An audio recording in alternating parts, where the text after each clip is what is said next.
दोस्तों आप लोग का स्वागत है अपने YouTube चैनल सेल्फ स्टडी अड्डा में। और दोस्तों मैं दो संख्याओं वाले क्वेश्चन लेके आया हूँ संख्या पद्धति से, जो कि न कि केवल एसएससी बैंक में पूछे जाते हैं बल्कि ये रेलवे हो गए या डिफेंस के एग्ज़ाम हो गए या जितने भी आपके टीचरिंग वाले हो गए, टेट के हो गए, सीटेट हो गए, इन सब में क्वेश्चन बहुत ज़्यादा पूछे जाते हैं। तो चलिए स्टार्ट करते हैं इन क्वेश्चन को। पहला क्वेश्चन दे रखा हुआ है दो संख्याओं का योग 60 है तथा अंतर 40 है।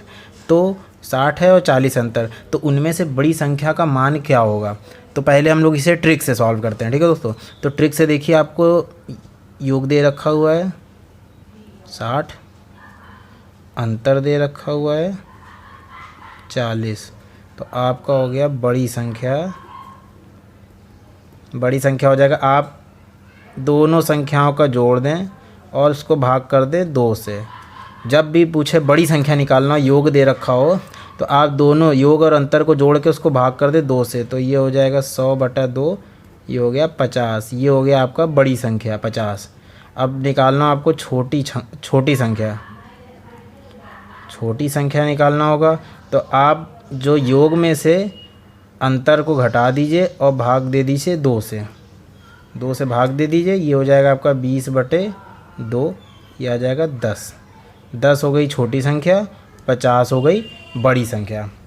ये तो हो गया तो ट्रिक से, ये तो मैंने इतना सॉल्व करके भी दिखा दिया। अगर एग्ज़ाम में आपसे पूछेगा कि दो संख्याओं का योग 60 है, अंतर 40 है, तो बड़ी संख्या का मान निकालिए, तो डायरेक्ट आपको बड़ी संख्या का मान निकालना है। दोनों को जोड़ा 100/2, 50, सीधे 50 देगा, टिक मार दिया।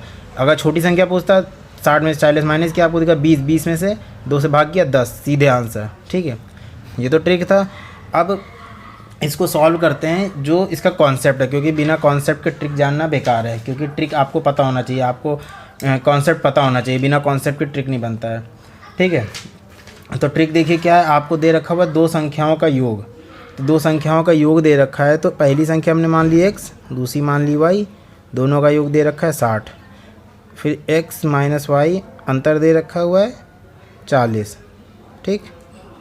अब आप इसको सॉल्व कर लीजिए, +y - y कट जाएगा, 2x बराबर हो जाएगा 60, 40 जुड़ेगा तो 100, x बराबर आपका हो गया 50। ये हो गया आपका बड़ी संख्या। अब x की वैल्यू उठा के इसमें रख दीजिए, 50 पहली इक्वेशन में, x + y बराबर 60, ये y बराबर 50 इधर जाएगा, माइनस हो जाएगा 10। देखिए ये इक्वेशन ऐसे तो आप सॉल्व करेंगे बहुत टाइम लगेगा। ये भी तरीका बहुत ईजी है, जो भी संख्या पूछे तुरंत जोड़ना, घटा 2 से भाग, तुरंत जोड़ना, तुरंत घटाना, बटे 2, सीधे आपका आंसर आ जाएगा। चलिए दूसरा क्वेश्चन देखते हैं। दूसरा क्वेश्चन देखिए, दो संख्याओं का योग 24 तथा अंतर 4 है, तो उन दोनों संख्याओं का गुणनफल कितना होगा, ठीक है। योग दे रखा है, अंतर दे रखा है, मुझे पता है। दोनों को जोड़िए 28, 28/2 किया, 14 दूनी 28 होता है, गुणे अंतर निकाल लीजिए, 20/2, 10 बराबर 140।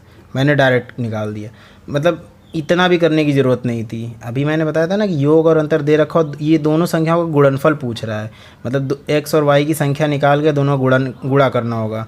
तो आप इस तरीके से भी इसको कर सकते थे, 24 + 4/2, ये 28/2 आता, ये 14, ये हो गया एक संख्या, पहली संख्या। फिर 24 माइनस अंतर दे रखा हुआ है 4, तो -4/2, ये हो जाता आपका 20/2, ये 10 आ जाता है। ये छोटी संख्या आ जाता है, ये बड़ी संख्या, दोनों का गुणा किया आपने, आंसर आ गया। यही मैंने शॉर्ट ट्रिक से कर दिया। तीसरा क्वेश्चन देखिए, बहुत ही अच्छा क्वेश्चन है। यदि दो अंकों की संख्या और उस संख्या को आपस में बदल कर बनाई गई संख्या का अंतर 63 है। यदि दो अंकों की संख्या और उस संख्या को आपस में बदल कर बनाई गई संख्या का अंतर 63 है, तो उस संख्या के अंकों का अंतर कितना होगा, ठीक है। तो आपने पढ़ रखा होगा 9th 10th में, जब दो अंकों की संख्या होती है तो 10x + y होती है, 10x + y होती है। ये कैसे होगा, पहले मैं इसको डायरेक्ट ट्रिक से बता दूं। अगर इस टाइप का अंतर में दे रखा हो तो डायरेक्ट 63/9, 7 इसका आंसर हो जाएगा। ये भी करने की ज़रूरत नहीं थी। अब ये कैसे बताना मैं बता रहा हूँ। ये आपने पढ़ा था 9th 10th में, 10x + y होती है दो अंकों की संख्या। ये कैसे होता है, ये रटने की भी ज़रूरत नहीं है। मान लीजिए आपको 400, ये 56 दे रखा हुआ है। ये इकाई होता है, दहाई होता है, सैकड़ा होता है। इकाई में केवल 1 से गुणा कर दीजिए, 6 आया, प्लस दहाई जो होता है ये 50 का हुआ, इसमें गुणे 10 होता है, ठीक। प्लस कर दिए 400, ये 400 होता है, इसमें गुणे 100 हुआ। अभी मैं 2 अंकों को केवल बता रहा हूँ, इसके बाद मैं 3 अंकों का बताऊँगा अगले वीडियो में। 3 अंकों में 100 होता है, 2 अंकों में 10 से गुणा होता है और इसमें होता है इकाई में केवल 1 से। तो अगर 2 अंकों कोई संख्या पूछ ले, अगर नहीं दे रखा हुआ है तो आप इसको इस तरीके से लिख सकते हैं। 10 है तो आप इसको 10x + y, वही लिखा गया है यहाँ पे जो हम लोग को बचपन में पढ़ाया जाता था। या आपने 10x + y लिख लिया, फिर ये पहली संख्या हो गई क्योंकि इसने बोला है आपस में बदल दिया गया। अगर x y है तो दूसरी संख्या आपको ये दे रखा हुआ है, y x में दे रखा हुआ है। तो आपने पहले को इस तरीके से लिख लिया 10x + y, दूसरे को लिख लिया 10y + x, ये लिख लिया। अब इन दोनों की अंतर दे रखा हुआ 63, तो आप लिखिए 10x + y - 10y + x बराबर 63। ये माइनस दे रखा अंदर जाएगा, ये मैंने समझाने के लिए इस तरह कर रहा हूँ, नहीं तो डायरेक्ट मैं माइनस लिख सकता था। आप इसको लिखिए 10x + y - 10y - x, -x 10x घट जाएगा 9x, ये हो जाएगा 10 में y किया गया 9y बराबर 63 हो जाएगा। यहाँ से 9 कॉमन मिलेगा, कॉमन जो मिलेगा वो इसके बटे में आ जाएगा।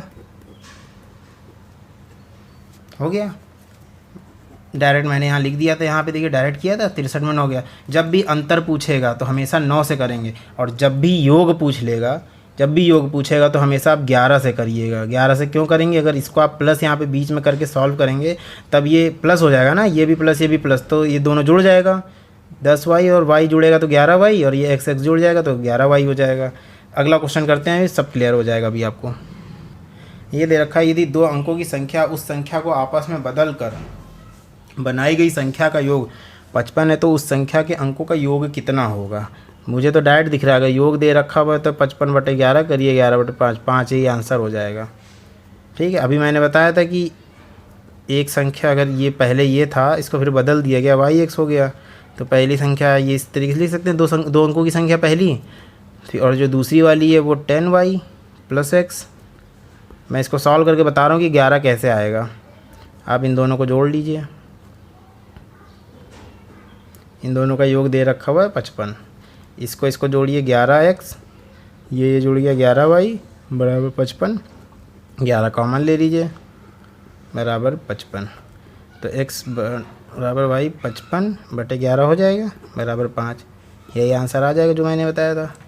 तो ये आप लोग इसी तरीके से करेंगे, आप इतनी कैलकुलेशन नहीं करेंगे। कोई भी एग्ज़ाम में कैलकुलेशन अगर आप करने बैठ जाएंगे तो आपका बहुत टाइम बर्बाद हो जाएगा और क्वेश्चन भी आपके छूट जाएंगे। तो हमेशा वहाँ पे ट्रिक ही काम आती है। ट्रिक्स तब आती है जब आपको कॉन्सेप्ट क्लियर होता है। तो दोस्तों आज के लिए बस इतना ही। आप लोग कमेंट बॉक्स में बताइए कैसा लगा वीडियो। अगर अच्छा लगा हो तो लाइक सब्सक्राइब करना बिल्कुल ना भूल लें, और ज़्यादा से ज़्यादा शेयर करें। अगर आप नए यूज़र हैं तो इसको नोटिफिकेशन बेल आइकन पे भी क्लिक करें सब्सक्राइब करने के साथ साथ, ताकि मेरी वीडियो सबसे पहले आप तक पहुंच सके। तो आज के लिए बस इतना ही। नमस्कार।